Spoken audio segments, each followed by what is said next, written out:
முதல் வாசகம் திருவெளிப்பாடு அதிகாரம் 20 திருவசனங்கள் 1 முதல் 4 மற்றும் 11 மற்றும் அதிகாரம் 21 திருவசனம் 2. பின்னர் வானதூதர் ஒருவர் விண்ணகத்திலிருந்து இறங்கி வர கண்டேன். படுகொலியின் திறவுகோலும் முரட்டு சங்கிலியும் அவர் கையில் இருந்தன. அழகு என்றும் சாத்தான் என்றும் அழைக்கப்பட்ட அரக்க பாம்பை அவர் பிடித்தார். அதுவே தொடக்கத்தில் இருந்த பாம்பு. வானதூதர் 1000 ஆண்டுகளுக்கு அதை கட்டி வைத்தார். பின்னர் அதை படுகுழியில் தள்ளி குழியை அடைத்து முத்திரையிட்டார்.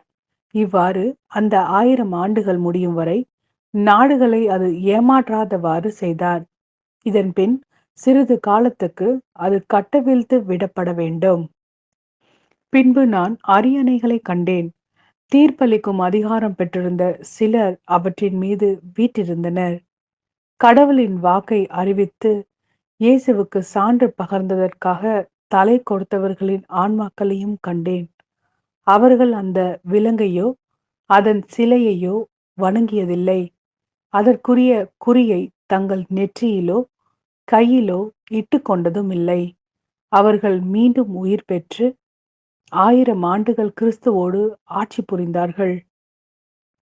பின்பு பெரிய வெண்மையான ஒரு அரியணையை கண்டேன். அதில் ஒருவர் வீற்றிருந்தார்.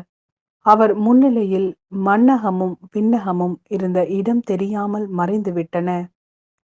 அப்போது புதிய எருசலேம் என்னும் திருநகர் கடவுளிடமிருந்து விண்ணகத்தை விட்டு இறங்கி வர கண்டேன். தன் மணமகனுக்காக தன்னையே அணி செய்து கொண்ட மணமகளைப் போல் அது ஆயத்தமாய் இருந்தது. இது ஆண்டவரின் அருள்வாக்கு.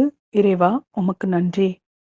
லூக்கா எழுதிய நற்செய்தி அதிகாரம் 21 திருவசனங்கள் 29 முதல் 33 வரை. இயேசு அவர்களுக்கு மேலும் ஒரு ஊமை சொன்னார். அத்தி மரத்தையும் வேறு எந்த மரத்தையும் பாருங்கள். அவை தளிர்விடும் போது அதை பார்க்கும் நீங்களே கோடை காலம் நெருங்கி வந்துவிட்டது என அறிந்து கொள்வீர்கள். அவ்வாறே இவை நிகழ்வதை காணும்போது இறையாட்சி நெருங்கி வந்துவிட்டது என்பதை நீங்கள் அறிந்து கொள்ளுங்கள்.